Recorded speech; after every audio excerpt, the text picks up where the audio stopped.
Bonjour tout le monde, à Panem 360, aujourd'hui en entrevue, je reçois Cory Rose Souma, compositrice montréalaise, maintenant, présentement basée à New York. Elle étudie à l'université Columbia. Elle fait un doctorat en composition.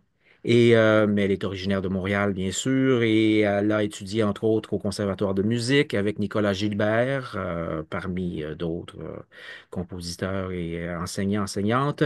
Cory Rose sera c'est-à-dire que l'ensemble, oui, l'ensemble Ekmeles, un ensemble vocal new-yorkais, un sextuor vocal, sera à Montréal le 24 février prochain dans le cadre du festival Montréal Nouvelle Musique. À l'occasion, ils vont interpréter des œuvres de compositrices canadiennes. Alors, voilà, des États-Unis qui viennent au Canada interpréter de la musique canadienne. Donc ça, c'est rafraîchissant par les temps qui courent. Et nous sommes très heureux de savoir que, entre autres, il y aura une pièce de Cory Rose au programme. Alors, je reçois aujourd'hui Cory Rose pour parler de tout ça. Bonjour, Cory Rose Souma. Bonjour. Alors, Cory Rose, donc, peut-être avant d'aller plus loin, commencer par te définir. Tu es montréalaise, donc québécoise, et comment en es-tu venue à étudier en musique? Quel est ton parcours initial? Bon, en fait, moi, j'ai grandi en faisant du piano, donc des cours de piano privés. Puis, j'ai commencé à avoir un intérêt quand je finissais mes études secondaires de créer de la musique composition. En fait, je voulais aller en musique de film au départ. Puis, Oui. finalement, quand je suis rentrée au Cégep de Saint-Laurent, c'était plus un cursus où est-ce qu'on allait directement dans l'électroacoustique. Puis, c'est un médium, en fait, que pour moi, ça a directement cliqué. Ça allait super bien comparé à l'écriture instrumentale. Puis au fil de mes études, en fait, quand j'ai appliqué au conservatoire, j'avais toujours un intérêt d'écrire de la musique de film. Donc je voulais toujours écrire pour des instruments. Donc j'ai décidé de faire un baccalauréat là-bas en écriture instrumentale. Puis ben, aujourd'hui, en fait, ce qui est drôle, c'est que je fais vraiment beaucoup de musique mixte entre ces deux médiums-là qui m'intéressent particulièrement. Donc c'est ça, en ce moment je fais mon doctorat à New York ici, donc j'ai presque fini. Ça a Oui. passé vite.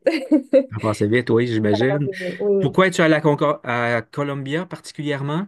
Ben, l'une des raisons, c'était que moi, je trouvais que c'était important d'aller chercher, d'aller voir les autres scènes que la scène montréalaise dans laquelle, en fond, j'étais depuis que Hmm. je suis toute petite, que je connaissais bien. Puis, Columbia aussi, ça m'intéressait beaucoup pour la faculté qui est là présentement. Donc, je voulais vraiment étudier avec George Lewis. Il y a aussi Zocha Dicastri, qui va être aussi joué durant le concert, Qui en est une fait. Canadienne, oui, oui, oui, c'est. Ouais, donc sa musique m'intéressait beaucoup. Puis c'est ça, je voulais juste voir qu'est-ce qu'il y avait à l'extérieur du Canada. Puis que je n'ai entendu que des bonnes choses sur cette école-là. Puis je suis vraiment contente d'être ici, en fait. Ouais. Oui, Columbia, ben oui, on en entend souvent parler. Mhm. Oui, il y a eu un côté McGill aussi, mais c'est à New York. Il y a comme une espèce de belle communauté autour de ça. Mhm. Est-ce que tu penses revenir à Montréal après, ou tu vas rester, ou tu vas te promener un peu ailleurs? Comment ça va se passer, dans tes Bonne prévisions? question. Je sais pas encore. Donc, Montréal me manque beaucoup. La scène montréalaise, elle est vraiment riche, en fait. Hmm. Quand on sort puis qu'on regarde d'un point de vue en fait, on a vraiment une très belle scène culturelle comparée à beaucoup d'endroits qui ont un peu plus de monde. Donc, la scène new-yorkaise, elle est intéressante aussi. Hmm. Moi, ce que j'aimerais beaucoup, c'est sûr que Montréal, ça a une place dans mon cœur. C'est sûr que je veux continuer à être chez moi, en fait. Mais je me ferme pas les portes à voyager, à aller explorer d'autres endroits non plus. Donc, je suis vraiment ouverte à Ouais. tout plein de possibilités. Oui, il y en a une belle possibilité qui se présente. Donc, tu reviens à la maison. On est content de te voir à la maison, Cory Rose. On se me permet de te tutoyer, on se tutoie, hein, Mhm. on est familier dans le monde de la musique, comme ça. Donc, on va te recevoir à la maison, on va te revoir, on va être content. C'est le 24 février, donc, concert de l'ensemble avec Mélès. Comment tu as rencontré, comment t'en es venu à côtoyer ce groupe vocal? Et peux-tu nous le présenter rapidement? Oui, dans le fond, Hank Mellon, c'est composé de plusieurs chanteurs qui font vraiment de la musique contemporaine. C'est un des ensembles vocaux qui est très bien établi à New York. Puis plusieurs d'entre eux, en fait, ils ont différentes pratiques dans différents groupes, donc ils sont un peu dispersés. Mais l'ensemble en soi, en fait, ils ont déjà travaillé avec quelques-uns de mes collègues. Donc, en fait, c'est un peu comme ça que je les connais. Puis, pour moi, leur concert, c'est vraiment un des meilleures programmations. À chaque fois que j'y vais, c'est vraiment incroyable. Il y a une très belle variété. Jeff, qui est comme un peu le directeur artistique de l'ensemble, travaille avec tout plein de sonorités. Puis, ça fait vraiment des concerts qui sont assez fascinants.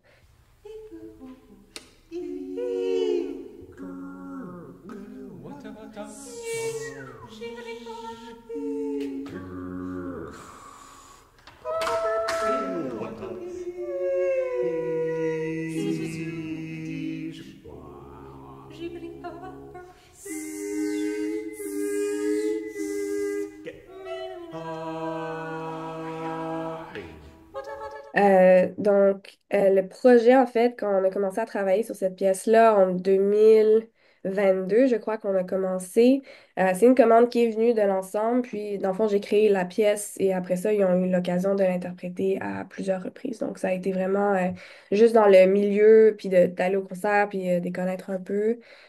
Puis c'est ça, maintenant, je suis vraiment contente de cette pièce-là et de Oui. la faire jouer à Montréal aussi. Oui, Ah oui, vraiment. surtout.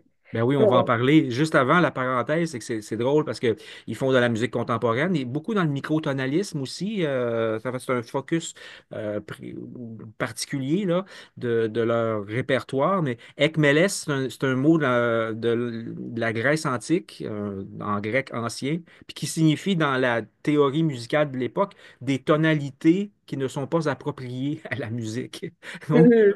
eux, ils trouvaient que c'était pas des belles tonalités. Mais nous, aujourd'hui, on démontre qu'au contraire, il y a quelque chose de beau à faire avec ça. Maintenant, il y aura 4 œuvres au programme. Une de Taylor Brook, de Zosha Dicastri, dont on parlait, de Charlotte Mundy, et la tienne. Ça Mhm. s'appelle Like a Frog on the Road to It. Alors, qu'est-ce que c'est? Pourquoi ce titre d'abord? Comment il t'est venu à l'idée? Et puis, qu'est-ce que c'est que cette pièce qui dure une vingtaine de minutes à peu près? Oui, en fait, le titre, ça vient d'un extrait de poème de Dorian Gessler.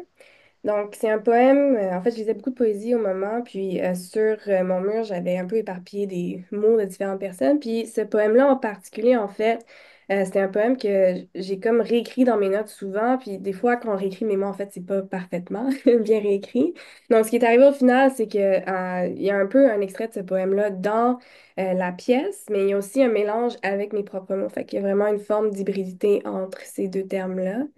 La pièce, en fait, c'est une pièce qui m'a quand même pris un peu de temps à conceptualiser qu'est-ce que je voulais faire. Donc, c'est une pièce qui m'a pris à peu près une année à compléter. En fait, j'avais vraiment l'intention, pour moi, je voulais vraiment retourner à comme une musique mixte où la bande est quand même très importante et elle devient une troisième personne, si on veut. Il y a une Euh, bande, c'est ça que tu as une dit? septième personne dans Il y a une l'ensemble. bande sonore Oui, c'est avec. ça. Donc, Il y a une on est bande dans la musique sonore. mixte. Exactement. Donc, en fait, j'écoutais ce que je voulais faire, je voulais vraiment retourner à plusieurs enregistrements de terrain que j'ai fait au courant des derniers étés quand je me suis promenée dans plusieurs festivals ou juste un peu partout. Donc, dans la bande, en fait, il y a des enregistrements des Laurentides, de Montréal, il y a des enregistrements de l'Allemagne, donc Leipzig puis Berlin. Il y a aussi des enregistrements de New York. Donc, il y a vraiment un amalgame de tous ces États estivaux, en fait, où j'étais, qui sont quand même importants pour moi. Donc, moi, la référence sonore était importante. Donc, je voulais pas enlever tout référent, comme on a tendance un peu à faire avec la musique acousmatique qui est une très belle musique, mais pour cette pièce-là, c'était important pour moi qu'on entende un peu qu'on est dans une place précise. Oui. C'est une pièce qui, au final, se veut autour de l'identité. Donc, il y a bien sûr mon identité, moi, en tant que compositrice, parce que, bon, je détermine la temporalité et certains paramètres à l'intérieur de la partition, qui est une partition essentiellement graphique, qui est laissée aux interprètes. Mais je voulais aussi que ce soit pas juste mon identité, mais l'identité des chanteurs, en fait, chanteurs et chanteuses. Donc, ils se sont demandé en fait que la plupart des très longs textes, en fait, ça vient de eux.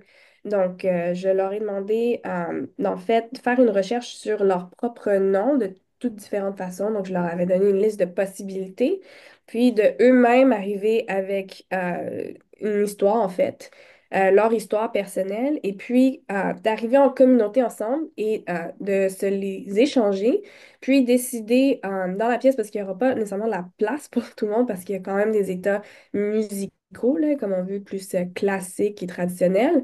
Puis c'est vraiment de décider entre eux laquelle de ces histoires-là rentre le mieux dans l'univers sonore ou fitterait le mieux. Donc, ils décident entre eux qu'est-ce qui pourrait présenter, en fait. Donc, ça veut dire que si la pièce, elle est rejouée, par exemple, par un autre ensemble que Ekmeles, ça sera toujours différent. Parce que ça sera toujours l'identité d'un nouvel interprète qui va être présent dans cette pièce-là. Distilled memories kept in a jar full of liquid melancholia. She sat there like a frog on the road to it.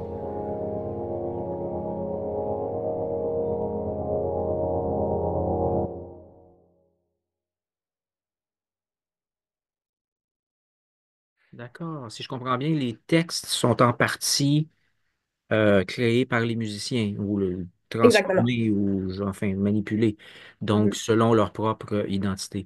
Et toi, à travers cette œuvre-là, qu'est-ce que tu veux apporter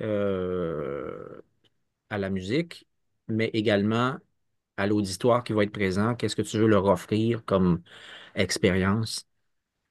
Euh, c'est une bonne question. En fait, la pièce, elle est quand même assez immersive. En fait, originellement, quand elle a été interprétée, il y avait l'audience au milieu, puis on avait les musiciens entourés en cercle avec les 6 haut-parleurs. Donc là, je pense que la configuration va être un peu différente, puis on va aussi avoir un aspect visuel qui est développé par Camilla Tassi qui va rentrer en ligne de compte aussi. Donc, il y a comme un autre niveau d'immersivité qui va être là. En fait, moi, ce qui m'intéressait vraiment, c'était souvent on a cette perception-là tu sais, du ou de la compositeur-trice qui est là, qui donne une œuvre, puis après ça, on a les interprètes qui l'interprètent, puis on a ce format-là classique, mais quand on laisse entendre la voix des interprètes, ça bouscule un peu cette binarité qu'on a dans les concerts. Donc, c'était important pour moi de juste leur donner une présence. Déjà, c'est sûr que des chanteurs, chanteuses, ils ont comme une présence plus forte d'eux-mêmes parce que c'est leur voix. C'est très direct, mais je voulais aussi qu'on ait vraiment un portrait, en fait, d'eux qui sort de juste la production de son, mais aussi d'avoir quelque chose qui est très personnel et de le laisser à l'audience aussi, d'avoir cette relation-là plus proche. Hmm. Et est-ce que c'est l'une de tes premières œuvres jouées professionnellement? Peut-être pas la première, mais une des premières dans ta carrière jusqu'à maintenant? J'ai eu d'autres occasions avant, mais je dirais Oui. que c'est la pièce qui s'est le plus promenée pour l'instant. OK. Donc, elle a été jouée, c'est ça, à New York, en France aussi. Donc là, ça va être au Canada. Donc, elle s'est promenée un peu en Suède aussi. Elle a été interprétée de façon acousmatique. Donc, il y a vraiment plusieurs façons de pouvoir jouer cette œuvre-là, ce Oui. qui est vraiment le fun, en fait. D'accord. Et qu'est-ce qu'elle représente pour toi, cette pièce, dans ta vie Oui. jusqu'à maintenant? C'est un tremplin intéressant. Je pense que ça m'a vraiment laissé la liberté euh, de briser cette barrière de on doit vraiment écrire une pièce, puis la pièce, ça doit être comme finie, puis après ça, le processus créatif, c'est vraiment juste l'interprète avec les petits détails, mais d'avoir leur propre, d'avoir leur voix dans le processus et dans la développement de la pièce, ça a vraiment changé mon approche. Puis maintenant, je fais vraiment plus attention, en fait, quand je crée quelque chose de nouveau, je pense vraiment au processus de communauté qui se crée naturellement, en fait, dans l'acte de musique. Je veux dire, on s'assoit tous, par exemple, dans une salle pour écouter ensemble des sons. Donc, c'est vraiment un acte de communauté. Puis de vouloir l'amplifier aussi dans le processus créatif, c'est absolument une priorité maintenant dans mon travail, définitivement. Wow. Ben, Cory, franchement, c'est vraiment très, très intéressant tout ça. Merci beaucoup. Qu'est-ce que tu rêves maintenant à partir de maintenant, de peut-être tu es déjà en train de travailler sur quelque chose.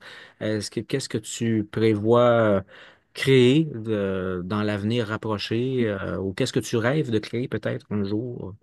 Mais maintenant, ma fascination personnelle, c'est sur Marlene Haushofer, qui est une écrivaine autrichienne qui a écrit de la science-fiction féministe sur la fin du monde. C'est vraiment intéressant. Puis j'ai un projet en fait qui se développe avec le International Contemporary Ensemble qui va créer la pièce à Darmstadt et à Times Square cet été. Donc je suis en train Oh, d'être dans cet univers oui. science-fiction un peu. Donc c'est Ouais. vraiment. Tu aimes la science-fiction? Bravo, Oui, vraiment beaucoup. j'aime beaucoup aussi. Tu connais probablement Nicole Lisée, à Montréal, qui est une compositrice fameuse aussi, et qui souvent s'inspire de la science-fiction. Puis je suis très heureux que cet univers percole tranquillement, pas vite, dans le monde de la musique sérieuse. Il y a tellement de sujets fascinants puis qui peuvent inspirer beaucoup. En tout cas, c'est vraiment très chouette de t'avoir rencontré, Cory Rose. Vraiment, je suis très heureux. Je souhaite le meilleur des succès pour ce concert. Je le répète, hein, ça va se passer lundi 24 février 2025 à 19h30 à l'Agora Hydro-Québec, au cœur des sciences de l'UQAM. C'est l'ensemble vocal new-yorkais Ekmeles qui sera sur place pour interpréter des œuvres de compositrices canadiennes, dont notre ami ici, Cory-Rose Souma. Et puis, voilà, donc c'est dans le cadre du festival Montréal Nouvelle Musique. Merci beaucoup, Cory-Rose, ce fut un immense plaisir et puis je te souhaite le meilleur à venir. Merci beaucoup. Et puis, bon retour à la maison Oui, pour le merci. concert. Bye bye. Bye.